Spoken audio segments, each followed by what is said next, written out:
Hey guys, welcome to my channel Child of the Universe. I'm Noor and I'm back with another video.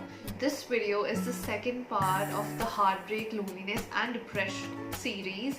So in the first video I majorly talked about heartbreak and depression, and in this video I'm going to be picking up on that a little bit, and I'm going to be majorly talking about loneliness and how you can deal with loneliness, aka how I have dealt with loneliness over all these years. Also, a disclaimer before you watch this video. Just like I said before the starting of the last part of this video, whatever I say in the video comes from my own experience and how I have dealt with things, and I do not claim to be any therapist or somebody who has a medical background. Without any further ado, let's dive deep into what October Noor had to say. One more tip that I want to add for somebody dealing with depression is to take some kind of an action. Although, because I have been there before, I have been depressed, I know how difficult it is to want to do anything when you feel depressed. You might feel like, okay, I don't feel like doing anything, I don't feel like talking to my friends, I don't feel like going out. After you've been there for a little while, you kind of have to understand that you can't stay in that state forever. It can be very easy to say that I feel sad and not do anything and not take responsibility for anything. But at that point of time when you feel depressed, I especially urge you to take one small step to do something creative. Because when we do something creative, after finishing that thing, the satisfaction that you feel is very rewarding. It makes you feel very happy. Do it for yourself, not for me, not for your parents, not because your friends say it. Do it because you want to get out of that state where you are. And that thing can be as simple as making coffee and Maggie for yourself, but doing it by being as present as you can and not thinking about 100 other things while making Maggie or coffee. Just focus on that one thing. All the other thoughts that wanna come at that point of time, just observe them and know that you are not your thoughts, and your thoughts are not necessarily true. So apparently I felt so vulnerable talking about my depressive episode and all that. So my ego started to become really loud. It started to tell me to stop, to back down.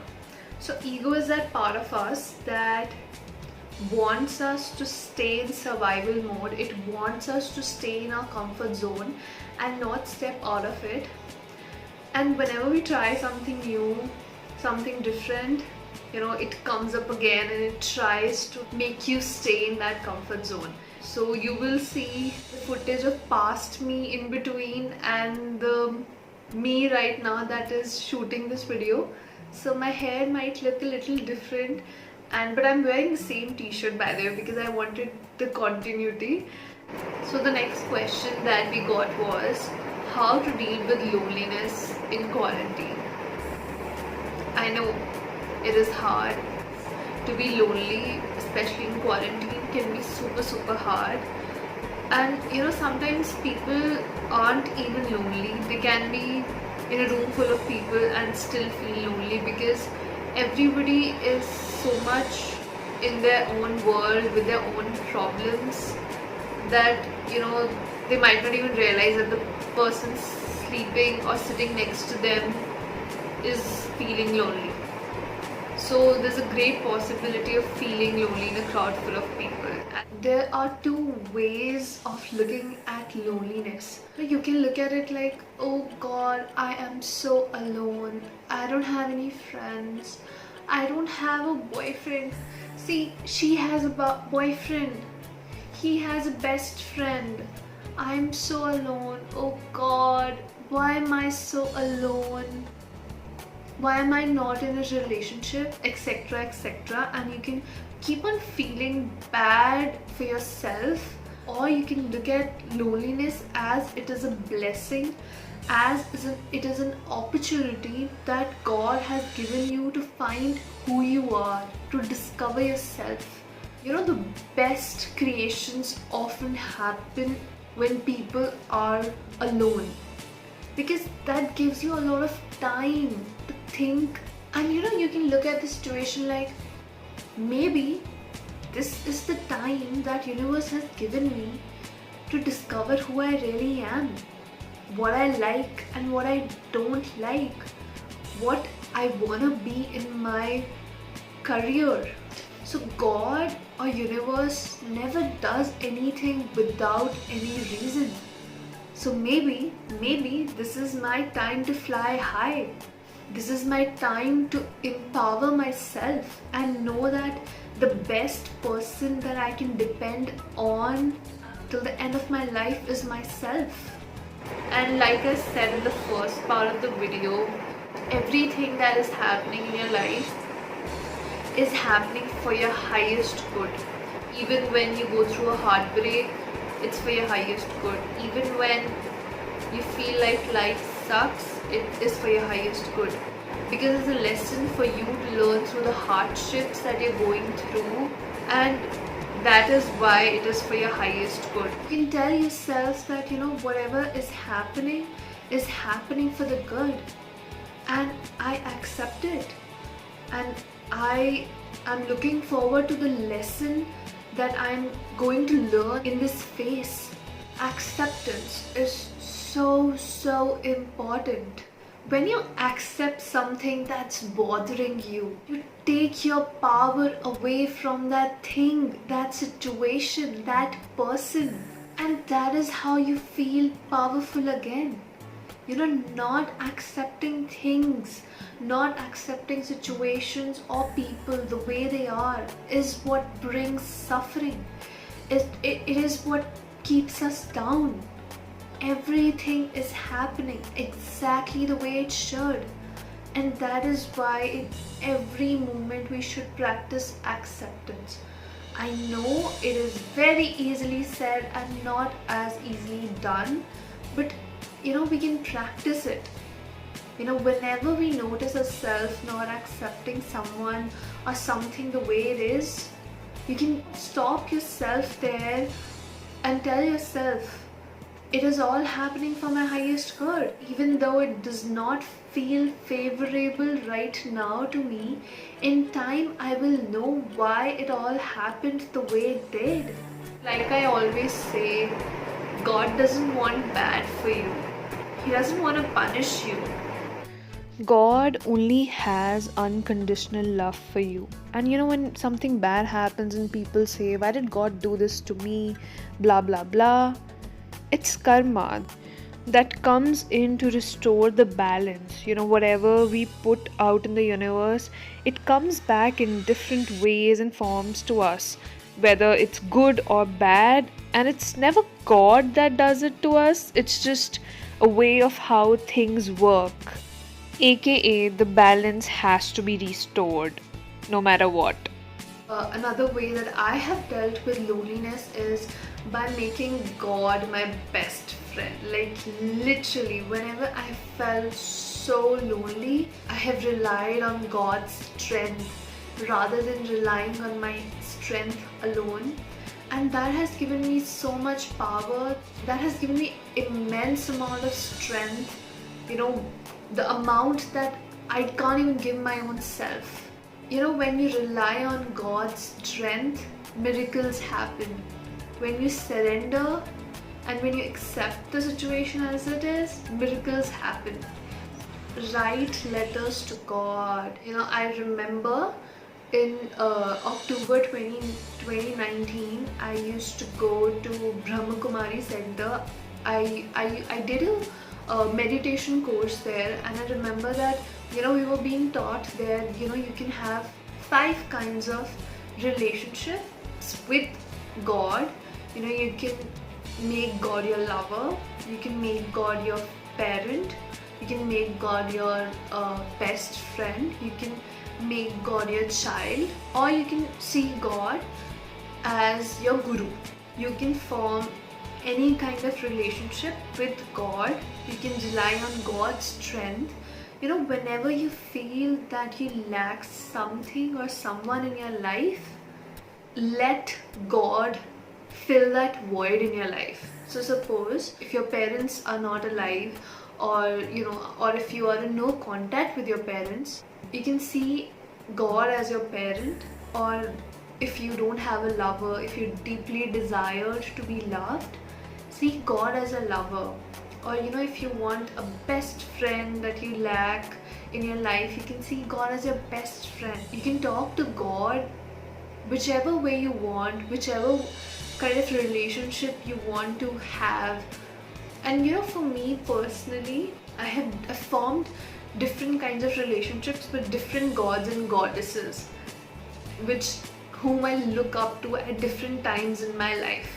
So whenever I feel like no human is being able to help me and I really need a friend to talk to, I call upon Ganesha, and he's like my legit best friend, and I can talk to him and he always helps me out.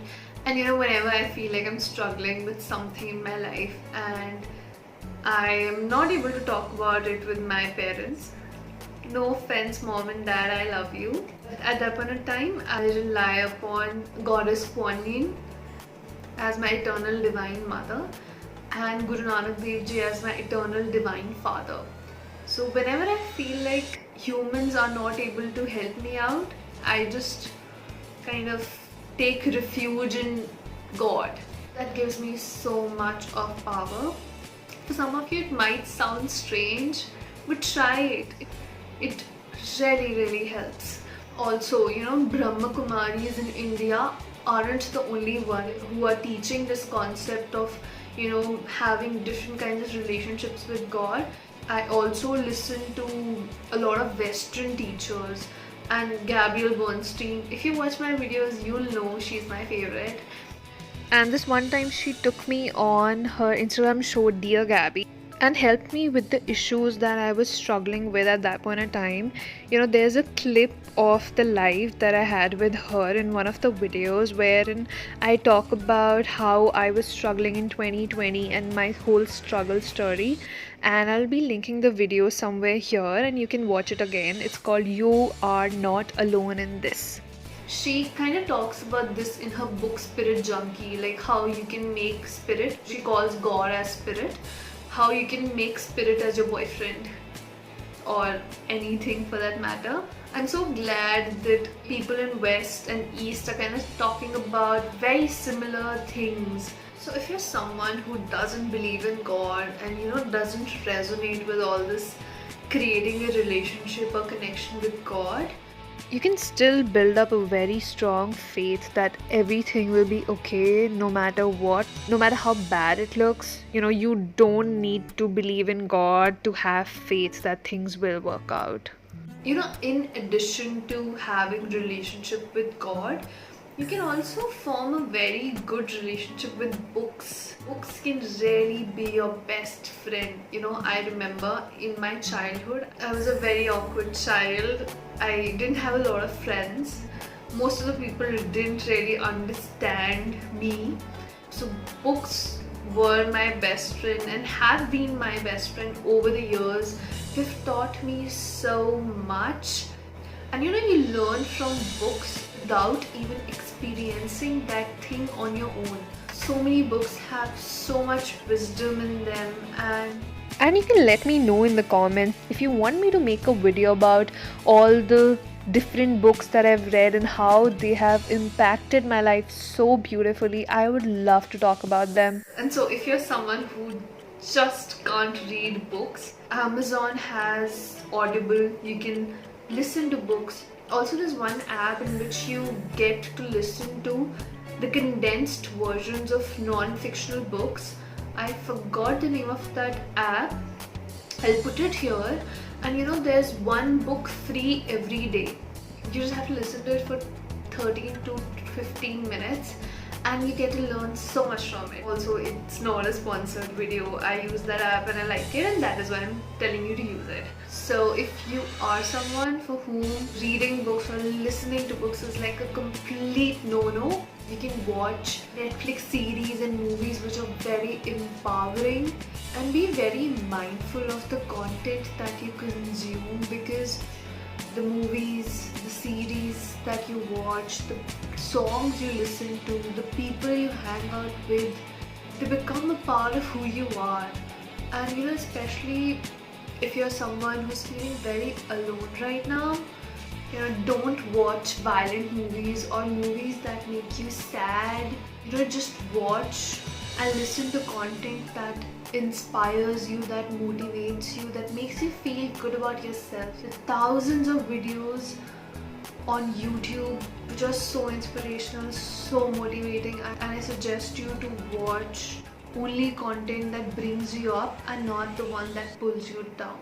Even though I really advocate relying on God and having a really good connection with God, another tip from me would be to talk to one person over phone or text every single day. If you can meet someone, that would be great, but social connections are very important, and it could be simple as asking them how they are. And one more thing, I really believe that when you're feeling sad or when you're feeling lonely, when you see somebody else being sad, you can help them out, and that'll actually make you feel better. And like I said in the first part of the video, use journaling as a medium to release whenever you can't find someone to talk to. So that's a must, I believe, for everyone. I hope you really liked the video. If you did, please shower some love in the comments below. Share it with your friends, help them. Somebody might just need to hear what I just said in this video, and I know that I don't look my best glowing self there like I do now, but hard times and I didn't really feel like dressing up back then. And I also think that it was more about the message rather than how I looked. Also guys, I have changed my services a little bit, and they're no longer called tarot card reading sessions, they're called healing sessions, and I provide more than a tarot card reading now. I provide EFT, which is emotional freedom tapping technique, and a lot of different healing modalities. So if you're interested to work with me as your mentor, your guide, or if you want to know more about my services, it's all out there on my Instagram. All the details are there, and I'm always available on the DMs, and you can DM me if you have any questions regarding my services, and I would love to answer them for you. It's at Child of the Universe 8. You can follow me. Thank you so much for watching this video. Sending you so much love and light.